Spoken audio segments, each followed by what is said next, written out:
এই ভিডিওতে আলোচনা করা হয়েছে এবিটিএ টেস্ট পেপারের মোস্ট ইম্পর্ট্যান্ট একটা মডেল পেপার, যেটা তোমাদের 115 পেজ থেকে স্টার্ট হয়েছে। এখানের এমসিকিউ, শূন্যস্থান, সত্য মিথ্যাগুলো ডিটেলসে আলোচনা করে সলভ করে দেওয়া হয়েছে। তোমরা ভিডিওটা দেখো, কারণ এখানে খুব ইম্পর্ট্যান্ট কোয়েশ্চেন অনেকগুলো আছে যেগুলো ডিটেলসে আলোচনা করে সলভ করানো হয়েছে, যাতে তোমাদের নলেজটাও বাড়বে। আর আমাদের মাধ্যমিক 2021-এর সাজেশন অলরেডি পোস্ট করা হয়েছে, যার লিঙ্ক ডিসক্রিপশানে আছে। তোমরা চাইলে সেই ভিডিওটা দেখো, আর আমি রিকোয়েস্ট করব সবাইকে সেই ভিডিওটা দেখতে। যদি ভালো না লাগে তাহলে ডিসলাইক করো, কমেন্টে জানিও, কিন্তু ভিডিওটা দেখো, কারণ তোমাদের জন্য এটা প্রয়োজনীয়। একের রোমান নাম্বার 1 প্রশ্নটা বলেছে এ হলো বি এর সরল সুদ এবং সি হলো এ এর সরল সুদ। দুটি ক্ষেত্রে সময় ও সুদের হার একই থাকলে সঠিক সম্পর্কটা এই অপশানগুলোর মধ্যে কোনটা হবে? তাহলে আমাদের এই ক্ষেত্রে দুটো আসল জানা আছে আর দুটো সুদের পরিমাণ জানা আছে, এবং এখানে বলা হয়েছে যে উভয় ক্ষেত্রে সময় এবং সুদের হার একই। তাহলে আমরা এই অঙ্কটা সলভ করব এমনভাবে যে ফার্স্টে যেহেতু উভয় ক্ষেত্রে সময় এবং সুদের হার একই, তো ওই টার্মটাকে আমরা ধরে নেব। কি ধরব? ধরি সময় টি বছর এবং সুদের হার R%।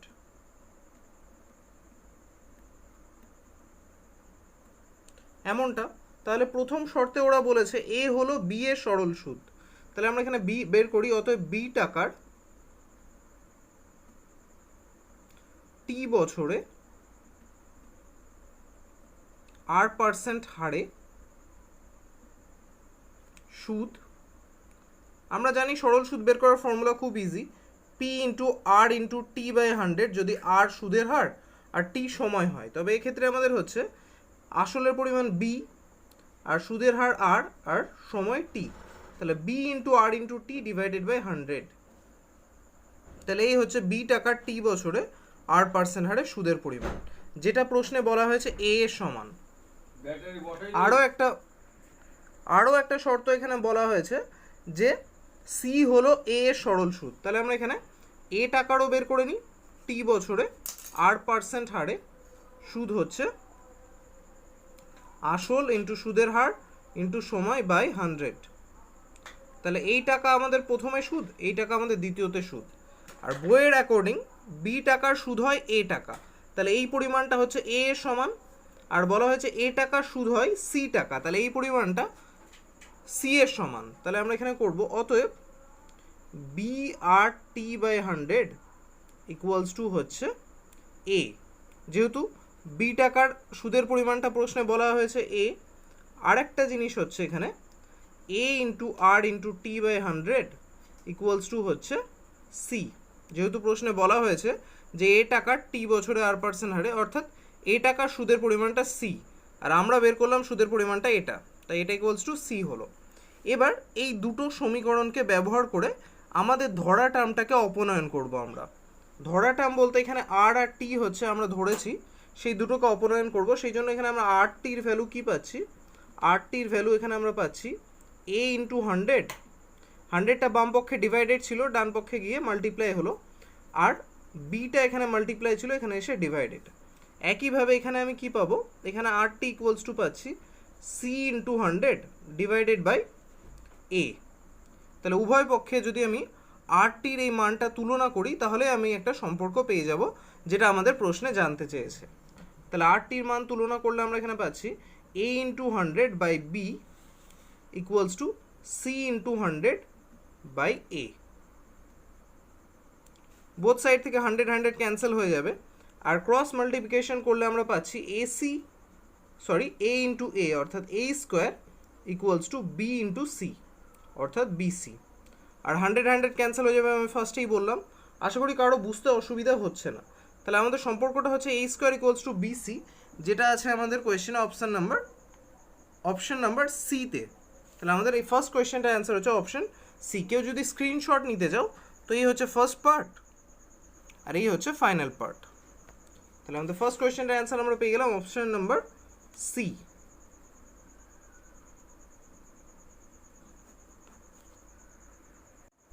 সেকেন্ড কোয়েশ্চেন বলেছে 3 ব্র্যাকেটে আছে X cube plus 6x square plus 4x minus 9 equals to X into 3x square plus 18x plus 2।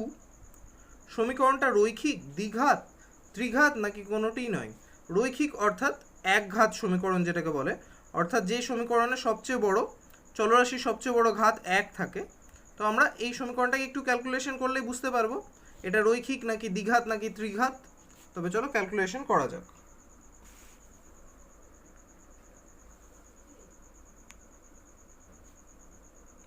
3 ব্র্যাকেটে আছে আমাদের x cube plus 6x square plus 4x minus 9 equals to x, আর ব্র্যাকেটে আছে আমাদের 3x square plus 18x plus 2। তাহলে ক্যালকুলেশনটা করা যাক। 3 দিয়ে এই সম্পূর্ণ টার্মটাকে মাল্টিপ্লাই করলে আমরা পাচ্ছি 3x cube plus 18x square plus 12x minus 9 into 3 27। একইভাবে x দিয়ে এই টার্মগুলোকে মাল্টিপ্লাই করলে পাচ্ছি 3x cube plus 18x square plus 2x। তো সবার ফার্স্টে আমরা সম্পূর্ণ রাশিগুলোকে একদিকে করে নিই, তাহলে আমাদের রৈখিক নাকি দ্বিঘাত নাকি ত্রিঘাত বুঝতে সুবিধে হবে। তাহলে 3x কিউব আছে, এখানে x কিউব আরেকটা টার্ম আছে ডান পক্ষে, ওটাকে এই পারে আনলে ওটা মাইনাস 3x কিউব হয়ে যাচ্ছে। এখানে আছে 18x স্কোয়ার, ডান পক্ষেও আছে 18x স্কোয়ার, এই পারে নিয়ে এলাম তো মাইনাস 18x স্কোয়ার। এখানে আছে 12x, 2xটা এই পারে এলে মাইনাস 2x। এখানে আছে মাইনাস 27 ইকুয়ালস টু 0। এই হচ্ছে আমার সম্পূর্ণ রাশিটাকে যদি আমি বাম পক্ষে আনি তবে এমনটা দাঁড়াচ্ছে। এখানে আমি দেখছি 3x কিউব ক্যান্সেল হচ্ছে, 18x স্কোয়ার ক্যান্সেল হচ্ছে, আর এখানে এই দুটো ক্যালকুলেট করলে আমরা পাচ্ছি 10x মাইনাস 27 ইকুয়ালস টু 0। অর্থাৎ এই যে সমীকরণটা থাকছে এর চলরাশি x এবং তার সর্বোচ্চ ঘাত হচ্ছে 1। আর আমি ফার্স্টে আলোচনা করলাম রৈখিক সমীকরণ হচ্ছে সেগুলো যেখানে চলরাশি সর্বোচ্চ ঘাত কি হয় 1 হয়, তাহলে এটা আমাদের একটা রৈখিক সমীকরণ। তাহলে সেকেন্ড কোয়েশ্চেনটার আমাদের অ্যান্সার হবে রৈখিক সমীকরণ। আমরা দেখে নেব কত নম্বর অপশানে আছে রৈখিক সমীকরণ। সেকেন্ড কোয়েশ্চেন রৈখিক আছে অপশন নাম্বার এ তে, তাহলে আমাদের সেকেন্ড কোয়েশ্চেনের অ্যান্সার হচ্ছে অপশন এ।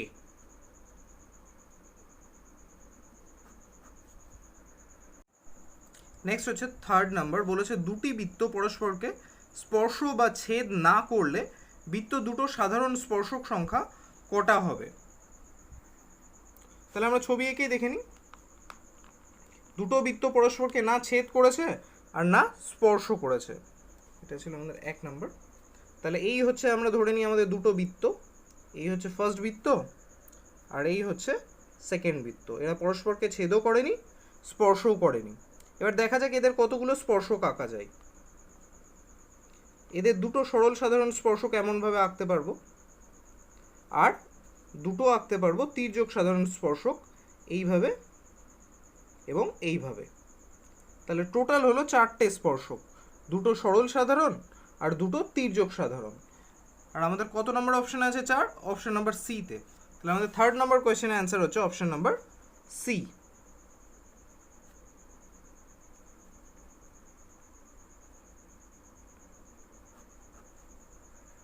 নেক্সট হচ্ছে আমাদের অপশন নাম্বার 4, কোনো ব্যবসায়ী অমল পলাশের দ্বিগুণ পরিমাণ মূলধন বিনিয়োগ করে, অর্থাৎ অমল পলাশ যা টাকা বিনিয়োগ করে তার দ্বিগুণ পরিমাণ টাকা বিনিয়োগ করে। এবার বলেছে অমল ও পলাশের বিনিয়োগকালের অনুপাত 1/2 হলে তাদের লাভ্যাংশের অনুপাত কত হবে? আমাদের ফার্স্টেই বুঝতে হবে এখানে বিনিয়োগ অর্থাৎ যে টাইমটা টাকাটা ইনভেস্ট করা হয়েছে, যে টাইমটা টাকাটা খেটেছে সেই টাইমের পরিমাণটা আলাদা, অর্থাৎ এটা মিশ্র অংশীদারি কারবার। আর আমরা জানি মিশ্র অংশীদারি কারবারে প্রাপ্ত লাভ্যাংশের অনুপাতটা হয় কি মূলধন এবং বিনিয়োগকালের গুণফলের অনুপাতের ভিত্তিতে। তাহলে আমরা ফার্স্টে এখানে যেহেতু আমাদের বলে দিয়েছে সম্পর্কটা, সেই হিসেবে স্টার্ট করব। 4 নম্বর কোয়েশ্চেন আমরা ধরি প্রশ্নে আমাদের বলা হয়েছে যে অমল পলাশের দ্বিগুণ পরিমাণ মূলধন বিনিয়োগ করে। তাহলে আমরা ধরি পলাশ x টাকা বিনিয়োগ করে।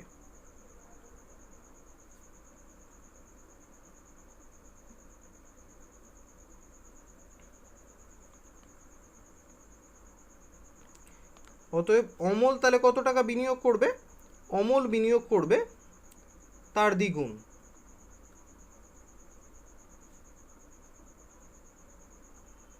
অর্থাৎ 2x টাকা। তাহলে দুজনের মূলধনের পরিমাণটা পেয়ে গেলাম, কিন্তু মিশ্র অংশীদারি কারবার হওয়ার দরুন আমাদের এই টাকাটা কতদিন খাটে সেই টাইমটাও প্রয়োজন আছে। আমাদের টাইম তো প্রশ্নে বলা হয়নি, কিন্তু তার অনুপাতটা বলে দিয়েছে বিনিয়োগকালের। তো সেই অনুপাতের ভিত্তিতে আমরা বলতে পারবো, আরও ধরতে পারবো আমরা পলাশ, এখানে আগে অমলের কথাটা বলা হয়েছে, তো আমরা আগে অমলকেই নেব। ধরি অমল ও পলাশের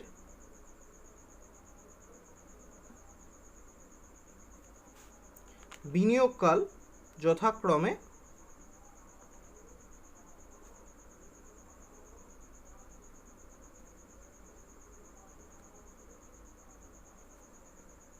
তোমরা যদি প্রশ্নটার দিকে তাকাও, এখানে 1/2:1/3 আছে, তো আমরা সেই হিসেবে ধরে নেব বিনিয়োগকাল y/2, y/3 মাস বা বছর। তো এখানে আমরা মাস নিয়ে নিলাম। তাহলে আমাদের প্রাপ্ত লাভ্যাংশের অনুপাত নির্ণয়ের জন্য দুটো জিনিসের প্রয়োজন ছিল, এক মূলধন, দ্বিতীয় হচ্ছে বিনিয়োগকাল। দুটোই আমরা পেয়ে গেছি। পলাশের ক্ষেত্রে মূলধন x টাকা আর বিনিয়োগকাল হচ্ছে y/3 টাকা। অমলের ক্ষেত্রে বিনিয়োগকাল 2x টাকা আর মূলধন হচ্ছে 2x টাকা আর বিনিয়োগকাল y/2 টাকা। তাহলে আমরা এবার লিখব, অতএব অমল ও পলাশের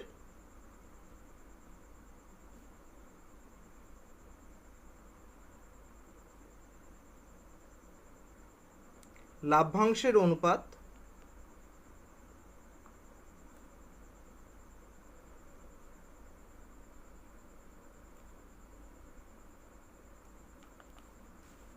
অমলের ক্ষেত্রে মূলধন হচ্ছে 2x, তাই 2x ইন্টু, এবং বিনিয়োগকাল অমলের ক্ষেত্রে হচ্ছে y/2, তো এমনটা ইজ টু পলাশের ক্ষেত্রে মূলধন x আর বিনিয়োগকাল y/3, তাই এই দুটোর গুণফল। তো এখান থেকে খুব সহজে আমরা দেখতে পাচ্ছি 2 ক্যান্সেল হয়ে এই ক্ষেত্রে থাকছে xy আর এই ক্ষেত্রে থাকছে xy/3, অর্থাৎ অনুপাতটা দাঁড়াচ্ছে 1:1/3। আর আমরা ভগ্নাংশের অনুপাতকে পূর্ণ সংখ্যার অনুপাত করার জন্য হরের লসাগু দিয়ে মাল্টিপ্লাই করি, তো এক্ষেত্রে হর শুধু 3ই আছে, তো 3 দিয়ে দুটোকেই মাল্টিপ্লাই করলে আমরা অনুপাতটা পেয়ে যাচ্ছি 3:1, অর্থাৎ অমল ও পলাশের লাভ্যাংশের অনুপাত হচ্ছে 3:1। তাহলে দেখা যাক এটা কত নম্বর অপশানে আছে। এটা আছে আমাদের অপশান নাম্বার বিতে।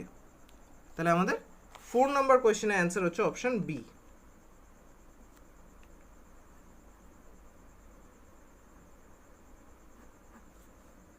এমনটা কেউ স্ক্রিনশট নিতে চাইলে এই হচ্ছে ফার্স্ট পার্ট আর এই হচ্ছে ফাইনাল পার্ট।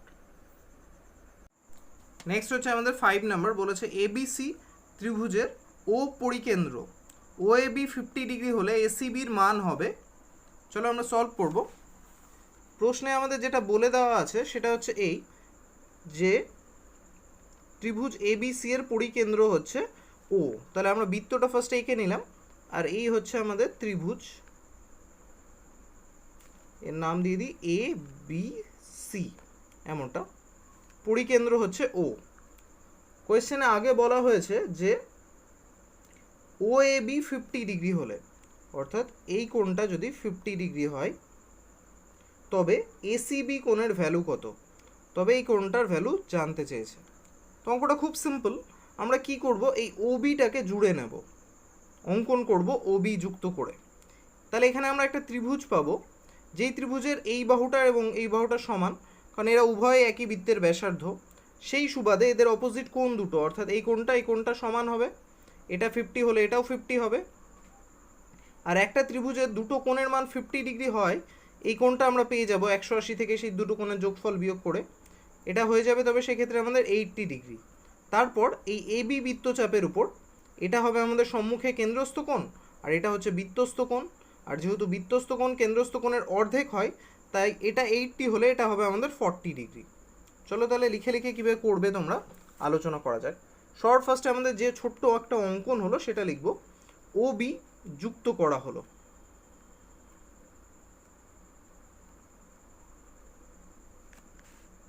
তারপর ত্রিভুজ এ ও বি এর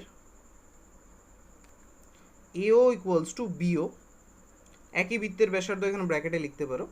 অতএব O A B equals to O B A. আর যেহেতু ও এ বির ভ্যালু 50 বলেই দিয়েছে, তাই এরা দুজনেরই ভ্যালু হচ্ছে 50 ডিগ্রি। অতএব কোণ এও বি ইকুয়ালস টু 180 ডিগ্রি থেকে, আমরা জানি ত্রিভুজের কোনো একটা কোণ মানে কি 180 ডিগ্রি থেকে অপর দুটো কোণের সমষ্টির বিয়োগফল, তাই হবে 180 মাইনাস কোণ ও এ বি প্লাস কোণ ও বি এ। আর এরা দুজনেই 50 ডিগ্রি করে আমরা একটু আগেই তো প্রমাণ করেছি, তাহলে আমরা এখান থেকে পেয়ে যাচ্ছি 180 মাইনাস, একটা প্রমাণ করেছি আর একটা তো কোয়েশ্চেনেই ছিল, 50 প্লাস 50 অর্থাৎ 100। তাহলে আমাদের বিয়োগফলটা বেরোচ্ছে 80 ডিগ্রি।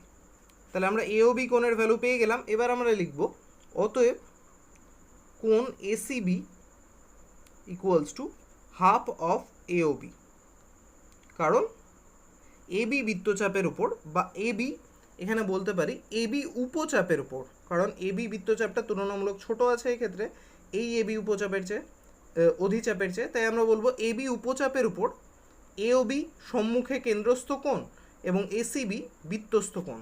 সেই ধরুন ACB equals to half A O B.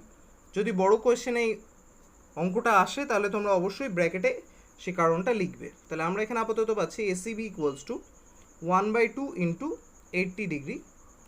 তো 2 দিয়ে 80কে ক্যান্সেল করলে হচ্ছে 40, তাহলে এসিবির ভ্যালু খুব সহজে পাওয়া যাচ্ছে 40 ডিগ্রি। দেখা যাক কত নম্বর অপশানে আছে আমাদের এটা। 5 নম্বর কোয়েশ্চেন 40 ডিগ্রি আছে আমাদের অপশান নাম্বার সিতে। তাহলে আমাদের ফিফথ কোয়েশ্চেনের অ্যান্সার হচ্ছে অপশান নাম্বার সি।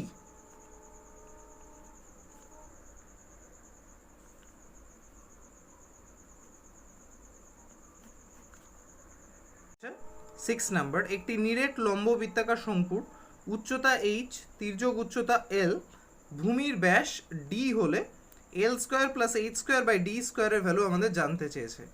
তাহলে এখানে আমরা ফার্স্টেই একটা জিনিস বলে নিই, আমাদের এখানে তির্যক উচ্চতা আর হচ্ছে ভূমির ব্যাস বলা হয়েছে। একটা শঙ্কুর ক্ষেত্রে আমরা সবাই জানি যে একটা শঙ্কুর ক্ষেত্রে তার তির্যক উচ্চতা, তার লম্ব উচ্চতা এবং ব্যাসার্ধ একটা সমকোণী ত্রিভুজের 3টে বাহু হয়, যার মধ্যে তির্যক উচ্চতা হয় অতিভুজ অর্থাৎ বৃহত্তম বাহু।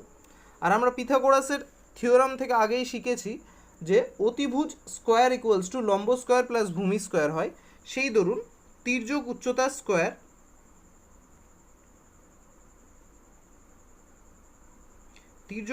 স্কোয়ার ইকুয়ালস টু লম্ব উচ্চতা বা শুধু উচ্চতা আমরা যেটাকে বলি তার স্কোয়ার প্লাস ভূমির ব্যাসার্ধের স্কোয়ার হয়। আর এই ক্ষেত্রে আমাদের বলে দেওয়া হয়েছে যে তির্যক উচ্চতা হচ্ছে এল, তো সুতরাং এই বিষয়ে আমরা পাচ্ছি এল স্কোয়ার ইকুয়ালস টু, আর বলা হয়েছে আমাদের উচ্চতা এইচ, সুতরাং এইচ এর স্কোয়ার, আর বলা হয়েছে যে শঙ্কুটির ভূমির ব্যাস হচ্ছে ডি, সুতরাং ব্যাসার্ধ হবে d/2, তাহলে d/2 তার স্কোয়ার হচ্ছে এমনটা। তাহলে এখানে যদি আমরা দেখতে চাই তাহলে আমাদের L square plus H square by D স্কোয়ারের ভ্যালু জানতে চাওয়া হয়েছে। এখানে একটা প্রবলেম দাঁড়িয়েছে, প্রবলেম হচ্ছে এই কোয়েশ্চেনে ওরা জানতে চেয়েছে L square plus H square by D square, কিন্তু এর ভ্যালু কখনোই সংখ্যাতে বের করা সম্ভব হবে না। তো আমরা এখানে কি করব, নিশ্চয়ই কোয়েশ্চেনটা কোথাও মিস্টেক আছে। কোয়েশ্চেনটার ভ্যালুটা যদি এমনটা জানতে চাইতো L square by H square by D square, তবে সেটা সঠিক হতে পারতো। তাই আমরা এই ক্ষেত্রে এটাই বের করব। যেহেতু L square plus H square by D স্কোয়ারের কোনো সংখ্যার মান বেরোবে না, সেই ধরুন আমরা এটার মান বের করব। তাহলে সেই ভিত্তিতে আমাদের এখানে কি হচ্ছে, আমরা এখানে পাচ্ছি L square by minus H square, অর্থাৎ এই এইচ স্কোয়ারটাকে এই পারে এলে মাইনাস এইচ স্কোয়ার আসছে, যার ভ্যালু দাঁড়াচ্ছে ডি স্কোয়ার বাই 4, কারণ নিচে 2 আছে এমনটা। এবার এই ডি স্কোয়ারটাকে যদি আমি বাম পক্ষে আনি, তাহলে এটা যেহেতু ডান পক্ষে গুণ আছে, বাম পক্ষে এলে ভাগ হয়ে যাবে এবং রাশিটা দাঁড়াবে L square minus H square by D square equals to 1/4, এবং এটাই হবে আমাদের কোয়েশ্চেনের অ্যান্সার। আশা করি কারো বুঝতে অসুবিধা হচ্ছে না, এবং অপশান অ্যান্সার বেরোবে আমাদের অপশান নাম্বার বিতে আছে 1/4, 1/4ই হবে আমাদের অ্যান্সার। কারণ এই কোয়েশ্চেনটা হয়তো প্রিন্টিংয়ে সামান্য মিস্টেক হয়েছে।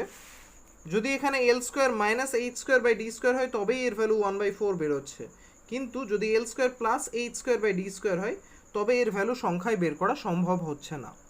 তাহলে এখানে কোয়েশ্চেনটাই প্লাস না হয়ে মাইনাস হবে এবং অ্যান্সার হবে অপশন নাম্বার বি। নেক্সট হচ্ছে 2-1 নাম্বার, বলছে বার্ষিক 2% হার সরল সুদে 2p টাকার 2 বছরে সুদ আসল কত হবে? তবে চলো করা যাক। সিম্পল অঙ্ক, আমরা সরল সুদের ফর্মুলা ফেলেই করতে পারবো। শূন্যস্থানের কোয়েশ্চেন বলেছে 2p টাকার 2% হারে 2 বছরে সুদ আসল। তাহলে 2p টাকার 2% হারে 2 বছরে সুদ আসল। আমরা প্রথমে আসলটা লিখে নিই। আসল হচ্ছে আমাদের 2p প্লাস সুদটা। সরল সুদের ফর্মুলা আমরা জানি, সুদ ইকুয়ালস টু আসল ইন্টু সুদের হার ইন্টু সময় বাই 100। তাহলে এই ক্ষেত্রে হবে 2p ইন্টু 2r ইন্টু 2/100 এমনটা। অর্থাৎ এখান থেকে যদি আমি 2p কমন নিয়ে নিই তবে আমি ভেতরে পেতে পারি 1 প্লাস এখানে থাকছে 4r/100। তো এটাকে অ্যান্সারে লেখা যেতে পারে 2p ব্র্যাকেটে 1 প্লাস 4r/100। তাহলে আমাদের শূন্যস্থানে ফার্স্ট কোয়েশ্চেনের অ্যান্সার হচ্ছে 2p ব্র্যাকেটে 1 প্লাস 4r/100। আর এখানে একটা সিম্পল কাটাকাটি চাইলে তোমরা করে নিতে পারো 4 দিয়ে 100কে, তাহলে এটা r/25 চলে আসছে। তাহলে 2p ব্র্যাকেটে 1 প্লাস r/25 ব্র্যাকেট ক্লোজ টাকা। এই হচ্ছে শূন্যস্থানে ফার্স্ট কোয়েশ্চেনের অ্যান্সার। সেকেন্ড কোয়েশ্চেন বলছে -361 এবং -289 এর মধ্য সমানুপাতি ড্যাশ হবে। তাহলে করা যাক। আমরা ফার্স্টেই ধরে নেব, ধরি মধ্য সমানুপাতিটি x।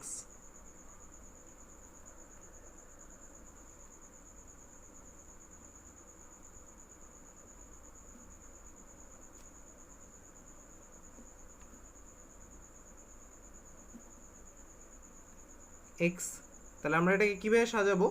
সর্বপ্রথমে প্রথম অনুপাতটা অর্থাৎ -361 x এবং মধ্য সমানুপাতিটাকে দুবার লিখবো কারণ আমাদের এখানে 4টে অনুপাত নেই, দুটো আছে। তৃতীয় অনুপাতটা হচ্ছে আমাদের -289। তাহলে এগুলোকে ভগ্নাংশের আকারে সাজালে কি দাঁড়াচ্ছে এমনটা, -361/x ইকুয়ালস টু x/-289। এবার যদি আমি এখানে ক্রস মাল্টিপ্লিকেশন করি তাহলে x ইন্টু x x², আর অপর পক্ষে থাকছে মাইনাস মাইনাসে প্লাস 361 ইন্টু 289। তাহলে x ইকুয়ালস টু হচ্ছে √ এই টার্মটার। দেখা যাক কি বেরোচ্ছে √ এই টার্মটার। তাহলে এখানে 361 আর 289 আছে, আর √ হওয়ার দরুন এটা প্লাস মাইনাসে হতে পারে।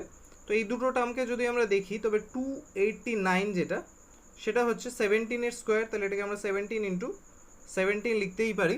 আর 361 হচ্ছে 19 এর স্কোয়ার, তাহলে আমরা এটাকে 19 ইন্টু 19 লিখতে পারি। আশা করি কারো বুঝতে অসুবিধা হচ্ছে না। তাহলে x এর ভ্যালু হতে পারে +-19 ইন্টু 17। 19 ইন্টু 17 কী হচ্ছে এটা আমরা বের করছি, অসুবিধা নেই। কিন্তু এখানে আমাদের খেয়াল রাখতে হবে আমাদের প্রথম এবং তৃতীয় পদটা মাইনাসে আছে, সুতরাং মধ্যম পদটাও মাইনাসেই হবে স্বাভাবিক। সুতরাং এক্ষেত্রে প্লাস মানটা হবে না, আমাদের মাইনাস মানটাই অ্যাকসেপ্টেবল হবে। তাহলে x এর যে ভ্যালুটা আমাদের বেরোচ্ছে অর্থাৎ মধ্য সমানুপাতি যেটা আমাদের বেরোবে সেটা হচ্ছে -19 ইন্টু 17। তাহলে 19 ইন্টু 17 কত হচ্ছে আমরা মাল্টিপ্লাই করে নিই।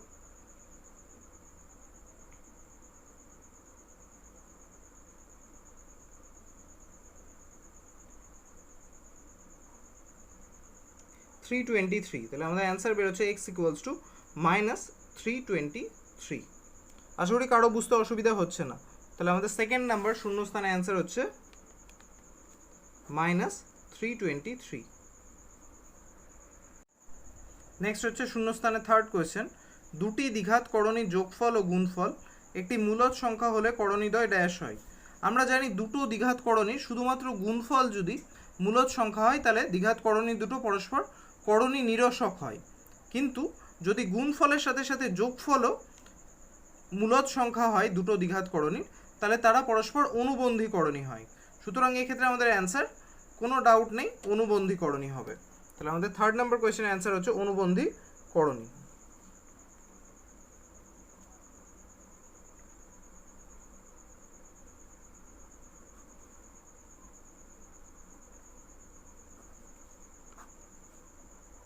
নেক্সট হচ্ছে 4 নাম্বার। 4 নাম্বারটা বলেছে বৃত্তের বৃহত্তম বৃত্তচাপ হলো বৃত্তের ড্যাশ। একটা জিনিস যদি আমরা দেখি, একটা বৃত্তের পরিধির অংশকে বলা হয় বৃত্তচাপ। তাহলে সম্পূর্ণ পরিধিটা কি হবে? সম্পূর্ণ পরিধিটা হবে সবচেয়ে বড় বৃত্তচাপ। তাহলে আমাদের এইখানে অ্যান্সার খুব ইজিলি আমরা বুঝতে পারছি, সম্পূর্ণ পরিধিটা যেহেতু একটা বৃত্তচাপ হচ্ছে এবং সেটা সবচেয়ে বড় বৃত্তচাপ হচ্ছে, তাই বৃত্তের বৃহত্তম বৃত্তচাপ হলো বৃত্তের পরিধি।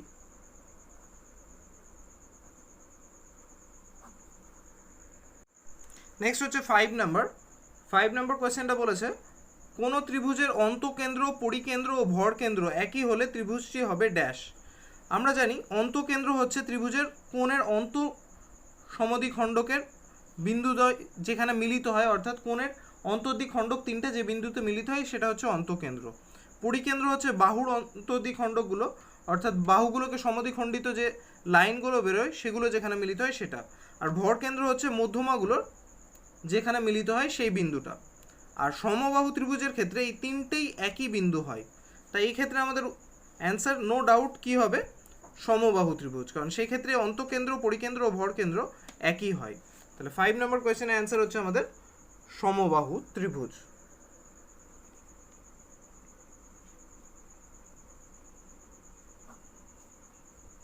ত্রিভুজ তো অ্যান্সার আছেই, তাই শূন্যস্থানে আমাদের খালি সমবাহু বসবে। নেক্সট হচ্ছে 6 নাম্বার। বলছে একটি আয়তক্ষেত্রাকার কাগজের দৈর্ঘ্য L, প্রস্থ B একক। আয়তক্ষেত্রাকার কাগজটিকে মুড়ে একটি লম্ববৃত্তাকার চোঙ তৈরি করা হলে যার পরিধি কাগজটির দৈর্ঘ্যের সমান হয়, অর্থাৎ পরিধি হয় L, তাহলে জানতে চেয়েছে যে চোঙটির বক্রতলের ক্ষেত্রফল ড্যাশ বর্গ একক হবে। তাহলে শর্ট ফার্স্টে আমরা যদি ভাবি, এই হচ্ছে আমাদের একটা আয়তক্ষেত্রাকার কাগজ যার দৈর্ঘ্যটা হচ্ছে L আর প্রস্থটা হচ্ছে B। এবার এটাকে যদি আমি এইভাবে মুড়ে দিই তাহলে কি হবে? এইভাবে একটা চোঙ তৈরি হবে এবং সেই চোঙের এই পরিধির পোর্শনটা, অর্থাৎ এই বাঁকানো অংশটা কোনটা? এই বাঁকানো অংশটা হচ্ছে এই যে এই অংশটা। এই পেজটাকে আমি মুড়ে দিলে, সাপোজ যদি দেখো এই পেজটা আছে, এই পেজটাকে যদি আমি এইভাবে মুড়ে দিই তাহলে এটা চোঙের মতো শেপ হবে, তেমনটাই। তাহলে এই বাঁকানো অংশটা হচ্ছে, ওরা বলেছে পরিধিটা দৈর্ঘ্যের সমান, তাহলে এটা হচ্ছে L। তবে এই উচ্চতাটা বাড়ছে কার সমান? এই উচ্চতাটা নিশ্চয়ই B এর সমান। তাহলে আমাদের চোঙটার পরিধি হচ্ছে L এবং উচ্চতা হচ্ছে B। ওরা জানতে চেয়েছে চোঙটার বক্রতলের ক্ষেত্রফল কি হবে। আমরা জানি লম্ববৃত্তাকার চোঙের বক্রতলের ক্ষেত্রফল কি হয়? লম্ববৃত্তাকার চোঙের বক্রতলের ক্ষেত্রফল হয় চোঙটির পরিধি ইন্টু তার উচ্চতা। এক্ষেত্রে তার পরিধি তো L এবং উচ্চতা হচ্ছে B, সুতরাং আমাদের অ্যান্সার হবে LB বর্গ একক। কেউ যদি আরও সিম্পলভাবে বুঝতে চাও তাহলে এই পেজটাকে দিয়েই তো আমি চোঙটাকে বানাচ্ছি। তাহলে এই পেজটা একটা আয়তক্ষেত্রাকার, আর আয়তক্ষেত্রের ক্ষেত্রফল কি হয়? দৈর্ঘ্য ইন্টু প্রস্থ। নিশ্চয়ই ঠিক সেই ক্ষেত্রফলই হবে এর বক্রতলের ক্ষেত্রফলও, কারণ এটা দিয়ে এটাকে তৈরি করা হচ্ছে। সেক্ষেত্রেও অ্যান্সার বেরোবে L ইন্টু B, অর্থাৎ LB বর্গ একক। এক্ষেত্রেও LB বর্গ একক, তাই আমাদের 6 নাম্বার কোয়েশ্চেনের অ্যান্সার হচ্ছে LB বর্গ একক।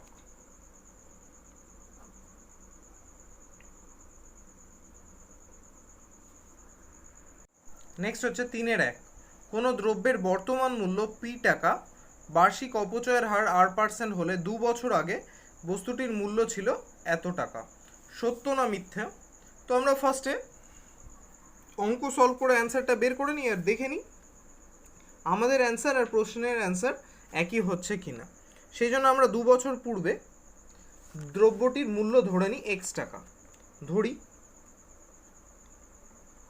2 বছর পূর্বে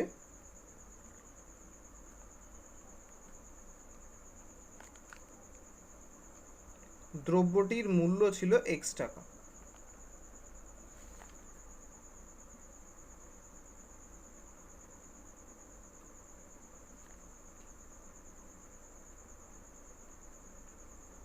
এবার প্রশ্নে বলা হয়েছে বার্ষিক অপচয়ের হার অর্থাৎ হ্রাসের হার R%।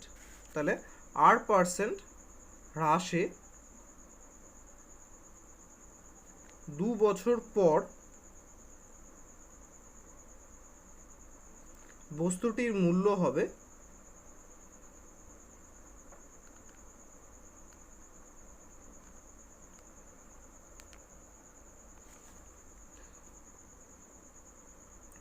x ব্র্যাকেটে 1 প্লাস R/100 আর স্কোয়ার হচ্ছে 2, যেহেতু 2 বছর, সরি এখানে হ্রাস পাচ্ছে তাই মাইনাস হবে এখানে, এমনটা।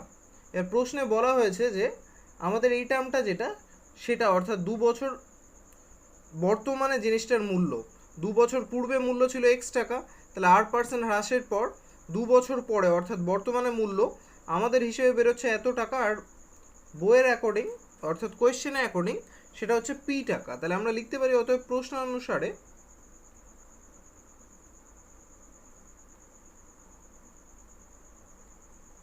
x ব্র্যাকেটে 1 প্লাস R/100 তার whole square equals to p, অর্থাৎ x এর ভ্যালু বেরোচ্ছে p ব্র্যাকেটে 1 প্লাস R/100 তার স্কোয়ার, যেটা একদমই বইয়ের অ্যান্সারের সাথে মিলছে না। তাহলে আমাদের ফার্স্ট স্টেটমেন্টটা হচ্ছে মিথ্যে।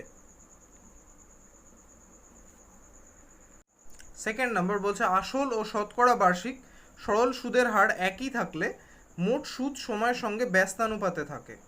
তাহলে আমরা ফার্স্টে সুদের যে সম্পর্কটা জানি সেটা কি, সুদ ইকুয়ালস টু, অর্থাৎ আমরা যদি আইকে সুদ ধরি, I for interest equals to আসল অর্থাৎ প্রিন্সিপাল ইন্টু সুদের হার অর্থাৎ আর ইন্টু টি।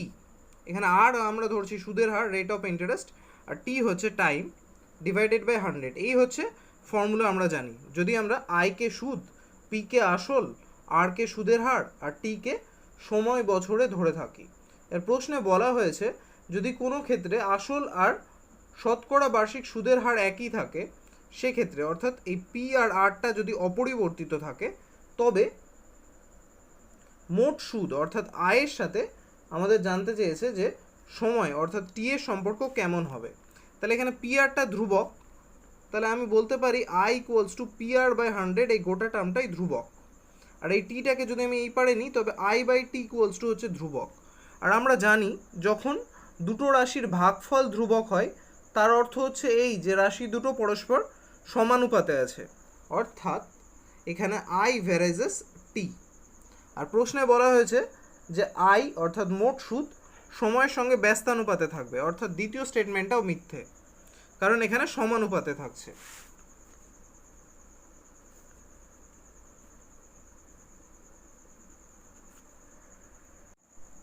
নেক্সট বলছে third number root over pi করণী নয়। এটা সত্যি, কারণ পাই হচ্ছে মূলদ সংখ্যা না, আমরা জানি পাইকে আমরা আমাদের প্রয়োজনে 22/7 ধরি ঠিকই, কিন্তু পায়ের এক্স্যাক্ট ভ্যালু 22/7 বা 3.14 নয়। পাই একটা অমূলদ সংখ্যা, সুতরাং রুট ওভার পাই নিশ্চয়ই একটা করণী নয়। তাহলে থার্ড নাম্বারটা আমাদের স্টেটমেন্ট হচ্ছে সত্য। নেক্সট আমরা চলে আসবো 4 নাম্বারে। কি বলেছে 4 নাম্বার বলেছে আমাদের যদি x ভ্যারাইজেস y হয় তাহলে y to the power n varies as x to the power n হবে। চলো দেখা যাক। প্রশ্নে বলা হয়েছে x ভ্যারাইজেস y হয়, তাহলে x ভ্যারাইজেস y, এটাকে আমরা একটা ইকুয়েশন বানিয়ে নিই। 4 নম্বর কোয়েশ্চেন x ভ্যারাইজেস y বলেছে, তাহলে আমরা এখানে একটা ধ্রুবক নিয়ে নিই k দিয়ে, এটাকে একটা ইকুয়েশন বানাই যেখানে k হচ্ছে নন জিরো কনস্ট্যান্ট অর্থাৎ অশূন্য ধ্রুবক। তাহলে আমরা এখানে x ইকুয়ালস টু ky পাচ্ছি। বোথ সাইডে যদি আমরা এর পাওয়ারটাকে n করে দিই তাহলে কি হবে, এখানে হবে x to the power n আর এখানে ky whole to the power n, বা x to the power n equals to k to the power n into y to the power n, অর্থাৎ x to the power n by y to the power n equals to k to the power n, যেটা একটা ধ্রুবক। যেহেতু k ধ্রুবক সুতরাং k to the power n ও ধ্রুবক। তাহলে আমরা এখানে পেয়ে যাচ্ছি x to the power n varies as y to the power n, অর্থাৎ x to the power n এবং y to the power n পরস্পর সমানুপাতে আছে। আর প্রশ্নে বলা হয়েছে y to the power n varies as x to the power n, একই বিষয়।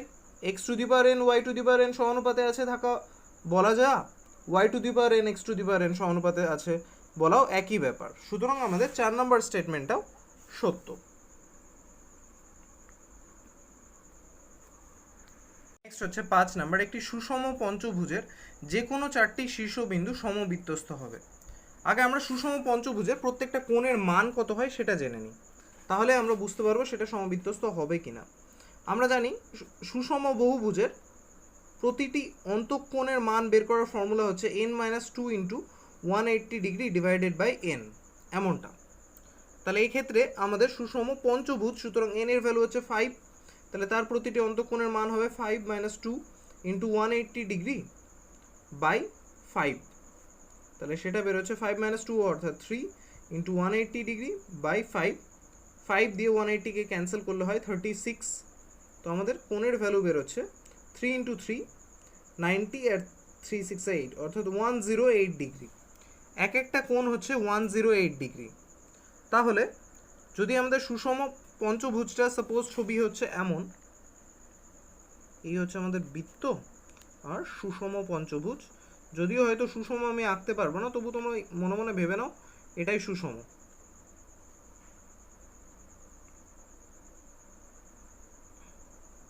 এটা হচ্ছে ধরে নিচ্ছে আমি আমার সুষম পঞ্চভুজ, 1 2 3 4 5টা বাহু, আর এই পঞ্চম শীর্ষবিন্দুটা মিলে নেই বৃত্তে, বাকি 4টে মিলে আছে। বাকি 4টে মেলার জন্য এই যে এই কোণটা আর এই কোণটা, এক্ষেত্রে যদি তোমরা দেখো এখানে যদি আমরা আঁকি না, তবে এই দুটো কোণের সমষ্টি আমাদের হতে হবে 180 ডিগ্রি, তাই না?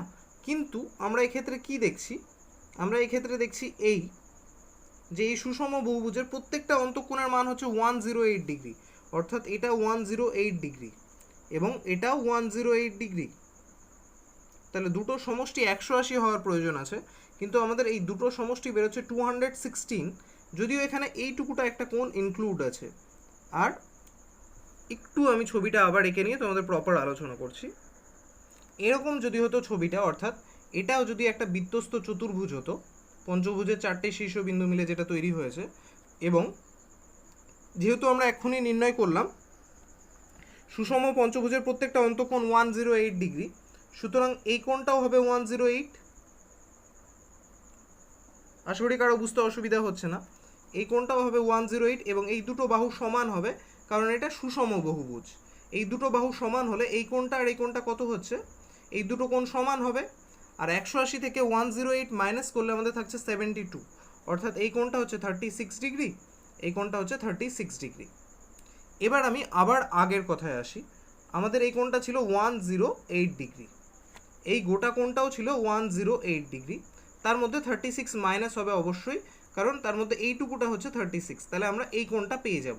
তাহলে 108 থেকে যদি আমরা 36 মাইনাস করি, তাহলে আমাদের এখানে পড়ে থাকছে 72 ডিগ্রি, অর্থাৎ এখানে আমাদের পড়ে থাকছে 72 ডিগ্রি শুধু এইটুকু কোণটার মান। আশা করি আমি বোঝাতে পারছি বিষয়টা। এইটুকু কোণটার মান দাঁড়াচ্ছে 72 ডিগ্রি। তাহলে এই কোণটার মান 108 ডিগ্রি, এই কোণটার মান 72 ডিগ্রি।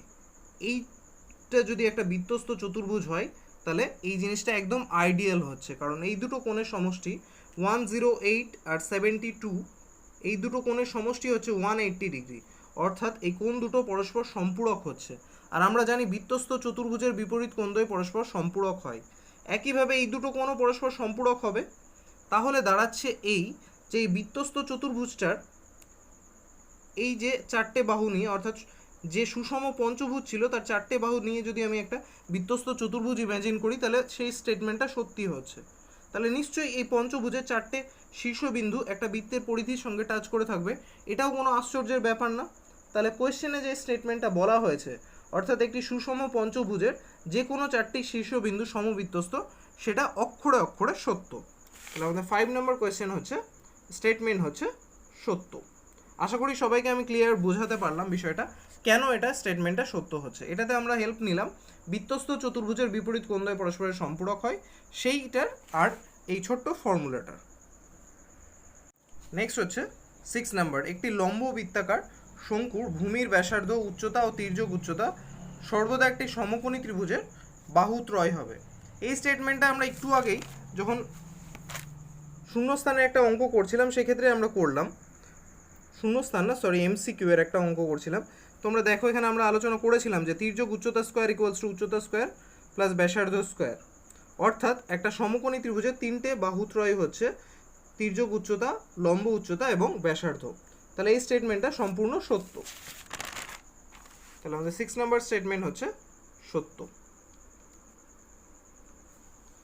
নেক্সট পার্টে আমরা ডিসকাস করব এই পেজ নাম্বার 115 এর যেটা স্টার্ট হয়েছে তার 2 মার্কসের অঙ্কগুলো।